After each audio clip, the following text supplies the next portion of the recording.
Un aplauso. Eso.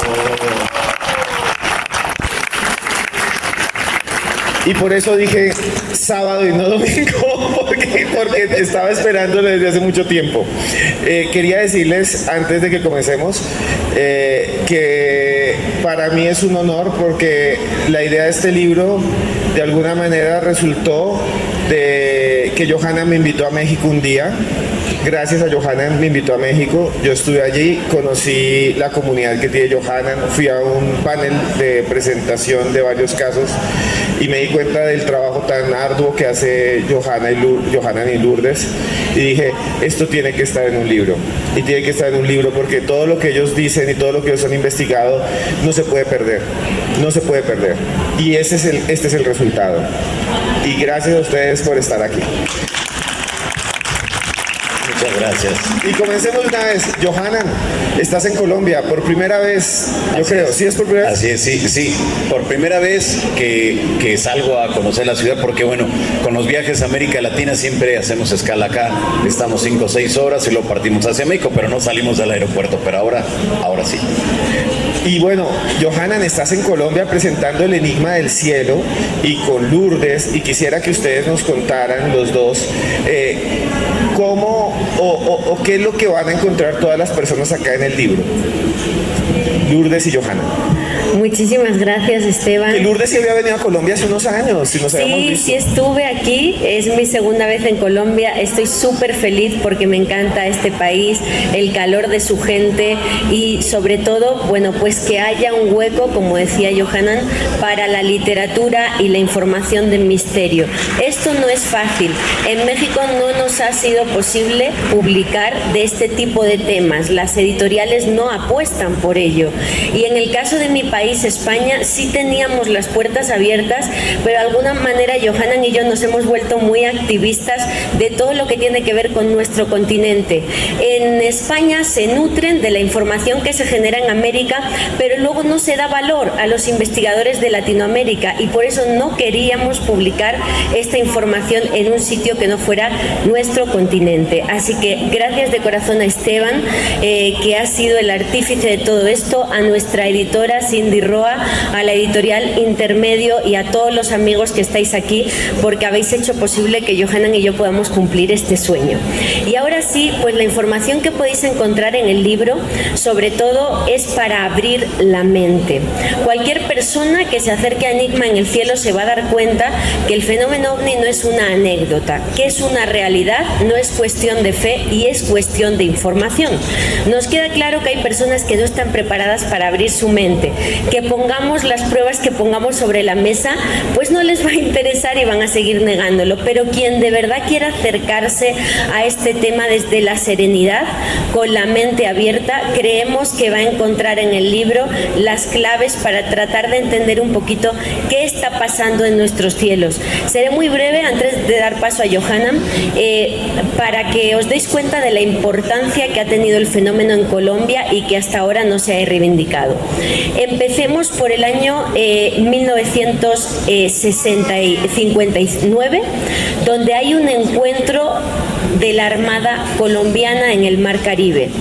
Un montón de militares que observan en la zona de las Islas del Rosario una luz en el cielo, una luz muy impactante. Esteban trata este caso en su libro.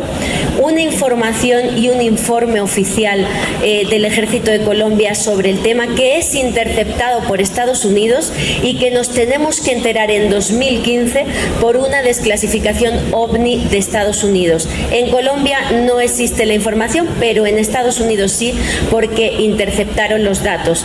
Trataron de explicar el fenómeno asegurando que había sido un satélite, cuando en esta época pues apenas había una docena de satélites en el cielo y no coincidía con el momento en que los militares vieron este OVNI, pero es solo uno de los muchos casos militares que hemos tenido en Colombia. Inclusive aquí en Bogotá, donde los controladores aéreos del aeropuerto del Dorado han visto luces en el cielo, han pedido reportes a los aviones que estuvieran cerca, han visto esas luces e incluso han tenido que salir cazas militares al encuentro con estas luces. Cazas que han tenido que cesar en la búsqueda porque ya se quedaban sin combustibles. Ha habido pilotos como Manuel, un piloto de una avioneta Cessna que en los años 70 se quedó ciego al contacto con una de estas luces. Por más de 23 minutos, otros pilotos tuvieron que guiarle de regreso a la pista para que pudiera aterrizar sano y salvo, porque se quedó completamente ciego al contacto con uno de estos ovnis. Es muchísima información. Y otro caso que era inédito en Colombia y hemos rescatado gracias a un técnico de aviación del aeropuerto de la Ciudad de México que recibió como profesional a un avión de Avianca de LAN América que había salido de Bogotá para Cancún y sufrió un choque con un objeto volador no identificado. Un hueco de 20 centímetros bajo la ventana del copiloto, cubierto con una sustancia negra desconocida, una sustancia como gelatinosa. No provocó problemas en la aeronave, consiguió llegar hasta México, pero en México tuvieron que repararla, una reparación de más de $500,000 que se silenció totalmente. Por supuesto, los testimonios de los pilotos que dijeron pues que era un objeto desconocido con el que habían impactado. ¿Qué quiero decir con este pequeño rosario de casos que vais a encontrar en el libro? Que no es anecdótico, que es un problema que está en nuestros cielos, que pone en riesgo a las aeronaves, que entra y viola nuestro espacio aéreo con total impunidad y que todavía no hemos logrado entender porque no hay nadie que se quiera ocupar de manera seria de investigar este fenómeno que es completamente real. Johanna. Claro, y ahí también lo que ustedes van a encontrar es la parte de la mayoría de los libros que hablan sobre el tema de los ovnis siempre hacen referencia al caso de Kenneth Arnold allá a finales de la década de los 40, pero nos damos cuenta que ya al 2024 no podemos seguir con esas historias y con la misma tesitura que se ha hablado de esta temática. Por eso nosotros iniciamos a partir de la audiencia pública de los Estados Unidos y las dos que se llevaron a cabo en la República Mexicana. A partir de ese momento, cuando vemos que ya las instancias gubernamentales voltean a ver este tema de una manera seria, de una manera objetiva, cuando nos damos cuenta que los pilotos aéreos y los controladores de tráfico aéreo solicitan a las instancias gubernamentales que les permitan hablar, que les permitan hacer los reportes públicos, que puedan ellos dar a conocer lo que implica realmente un fenómeno del cual se desconoce, pero que interactúa con las aeronaves. Es importante entender entonces que los pilotos aéreos tienen una cantidad impresionante de información, pero que algunos de ellos, por cuestión de contrato, de confidencialidad, no les permiten hablar. Y otros más, cuando llegan a hablar, los ridiculizan, los estigmatizan y a muchos incluso los despiden.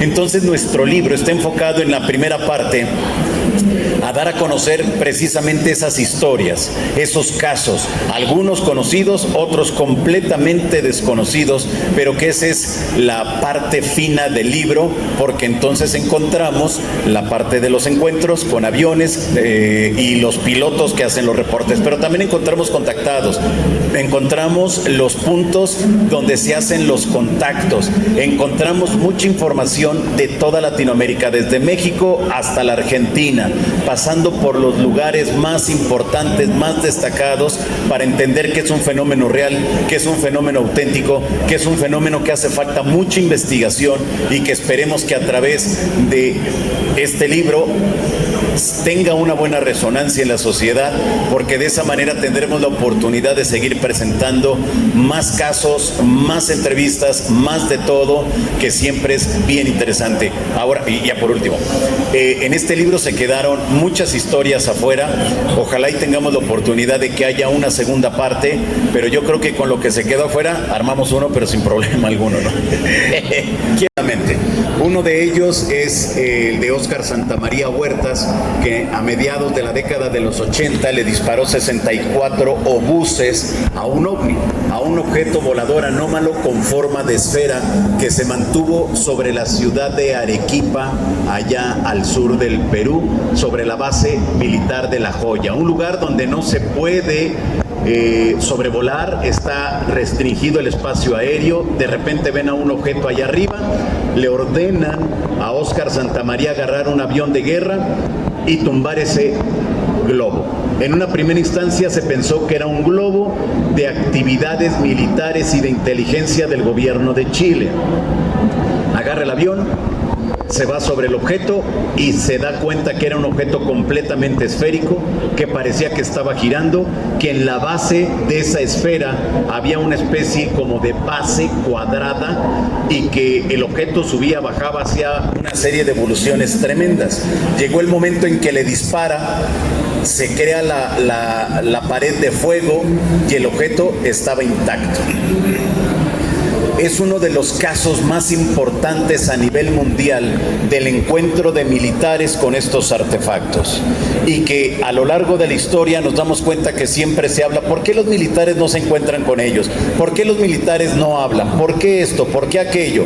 Y nos damos cuenta que existen, que está la casuística, que está la documentación, que están los testimonios, y para mí es uno de los casos que van a encontrar aquí en este libro, con santo y seña, con entrevista directamente en la casa de Óscar Santamaría, allá en Lima, Perú, y que la mayor parte de las historias que ustedes van a encontrar, hemos estado en el lugar de los hechos, hemos hablado con los testigos, hemos dado seguimiento a la casuística y sobre todo también a la documentación oficial que pueda existir. Y otro de los casos importantes que van a encontrar es la famosa zona del silencio, donde hemos estado y que afortunadamente hemos logrado encontrar muchas cosas, darle seguimiento a la investigación que comenzó allá en la década de los 70 y que al 2024 se dejó de investigar durante 20 años, porque se aseguraba que era el paso del narcotráfico hacia los Estados Unidos. Entonces, quien entraba ya no salía. Afortunadamente los tiempos han cambiado para esa zona, la zona del silencio por el lado del estado de Coahuila, zona norte de la República Mexicana, y nos encontramos entonces ante una serie de avistamientos, personajes vestidos de blanco que la sociedad de ahí le llama la Hermandad Blanca, seres que ayudan a los lugareños cuando más lo necesitan, avistamientos de objetos voladores anómalos que pueden ser con forma de disco, de esfera, de tubo. Tenemos la constancia y los testimonios de personas que refieren que esos seres viven al interior de la zona del silencio. Es decir, que vamos a encontrar una serie de anomalías tremendas. Y recuerdo una anécdota muy fuerte que nos sucedió la primera ocasión que estuvimos en la zona del silencio. Éramos unas 70 personas llegadas de varias partes de los Estados Unidos y de la República Mexicana, y de repente cuando los lugareños nos platicaban acerca de las experiencias que ellos habían vivido, estábamos a un lado de las famosas dunas. Las dunas es una arenilla como si fuera talco, muy fresca, y eran las 10:30, 10:45 de la noche cuando las dunas comenzaron a iluminarse. Un fenómeno que no estaba documentado hasta ese momento, que ustedes van a encontrar la historia completa en este libro y van a entender el por qué la zona del silencio, después de tanto tiempo, sigue siendo uno de los lugares más misteriosos de todo el planeta, y que afortunadamente con el trabajo que nosotros hemos realizado desde el año 2019 han sido cientos de personas de todas partes que están llegando para conocer, para involucrarse, canales a nivel internacional de televisión que están llegando para hacer documentales. Hemos logrado entonces llamar la atención de todo el mundo para que vayan y conozcan uno de los lugares más importantes en cuanto a los encuentros, a los secuestros y a los contactos con seres extraterrestres. Claro. La segunda, en detectar aquellos que son los grandes contactados que se visten de blanco, la barba, el mentirosillo que no falta, eso. la pregunta es, en este momento de mucho fake, de mucha noticia mentirosa, y tú que eres realmente especialista en detectar, oye, Johanan, es que tengo una historia, yo fui al centro de la galaxia y traje estas piedritas, y entonces, ¿cuál es el consejo para nosotros? Gracias. Claro, es leer, estudiar, analizar y llegar a nuestras propias conclusiones. Eso es lo mejor que podemos hacer. A los tiempos actuales hay muchas personas quienes refieren tener y vivir estas experiencias de contacto, pero que ahora es más fácil el entender, ahora es más fácil el darle seguimiento por las redes sociales, porque ya una persona da una entrevista aquí, da una entrevista allá, entonces hay que darle seguimiento.